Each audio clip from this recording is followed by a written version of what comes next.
Okay, this is a little video of how I got the bearings out of my KTM swing arm. As you can see, there's one set that's still in there. I've taken one side out. What you'll find inside the bearings are the dust cover here, or oil seal. That you need to prise out with a screwdriver. This outer ring will pop out, don't need anything for that. Then inside you've got a retaining ring.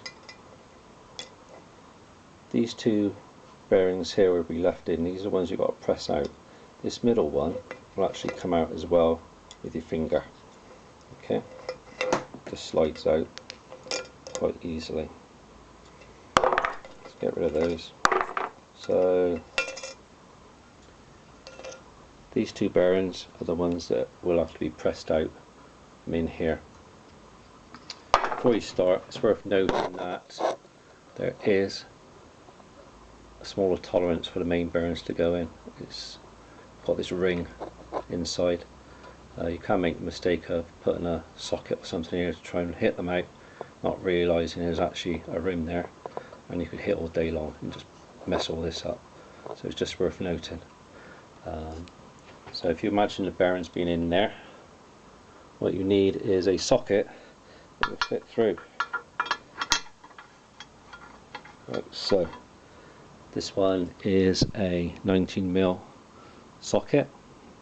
Got to watch out for there's no burrs on it. This one fits quite nicely. You'll also need a large socket. This particular one is a 30mm. What it needs to do is sit on the front face of the swing arm, like so, but it's got to have a big enough internal opening here that the bearing can slide inside there, because this is the one that's going to be pushed out and it will go inside this one here. Okay, so what I did was quite simple. Once you've got the ring and the internal bits out, to get a threaded bar like so. I think this is an M10. Get a longish bit, you'll see why in a minute. Put a socket through like so. So you've got the big socket there, and when all these are out, I'm just showing you how I did it. Push it through there like so, so it's sitting there, and then we get the 9mm one, sorry, 19mm one, push it inside, and then you will put big washer on, and then the nut,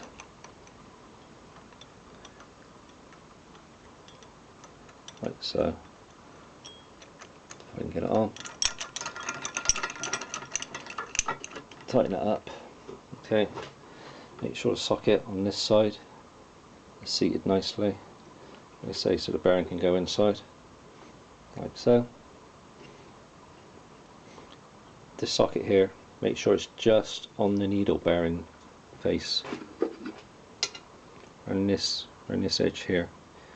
Remember, you don't want it catching on this ring here. Okay, so make sure it sits inside of that, but big enough that it's going to catch the rim around here. Put a spanner on this side. Okay, I found it easier to put a ratchet onto this side. Hold this one this side, tighten that one up, and you'll see the socket starting to go inwards inside that way. Okay, what you do, you push it in as far as you can. Okay, and you get the outer race, probably pop out first one, but this socket here may not be deep enough to take both of these in one go, so you may have to undo it all and when this one comes out, take it out because you'll still have one left in there. And then what you need to do, because this socket will then be disappeared up to about there, so you will no longer be able to tighten onto it. So what I did then is just get another socket, doesn't matter what size, undo this bar, push that bar further through, so you've got it sticking out here, and basically you just put that one on there, put the washer on the other side, tighten it all up, and this socket here will push against that one there, which will then push the remaining bearing out. Quite simple. It initially starts off quite hard to get it moving. Once it's moving, you'll see the socket disappearing there at quite a steady rate, and it pumps out. That's all there is to it. So basically you need a 30mm socket just to fit on this end here. Make sure it's big enough for the bearings to go inside. Need something like a 19 here, so it just goes on the face of the bearing, okay, and it will not catch this ring around here. Tighten it up, and you'll see this one starts to go inside there, which will push the bearing out of here into that one. Like I say, one socket may not be deep enough to take both the bearings that you're going to push out.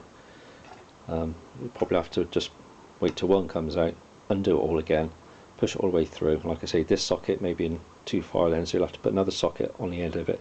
Doesn't matter what size, because it's not going to get pushed into here. By the time this one's flush in here, the other bearing's going to be out. That's all there is to it. Works to this bearing too. All we've got to remember is that this one hasn't got any raised edge on it like this one. Okay, it's just straight through from one side to the other. You can get away just getting a socket that fits in there like so. I'm just giving it a hit a few times. It'll pull out, it'll punch out eventually. It's not a problem. Or you can use this setup and just, like I say, put that socket on that end there, put your bar through, tighten up this one, and it started moving and coming out. You can use a bit of heat on it if you like. I didn't need to. Thank you.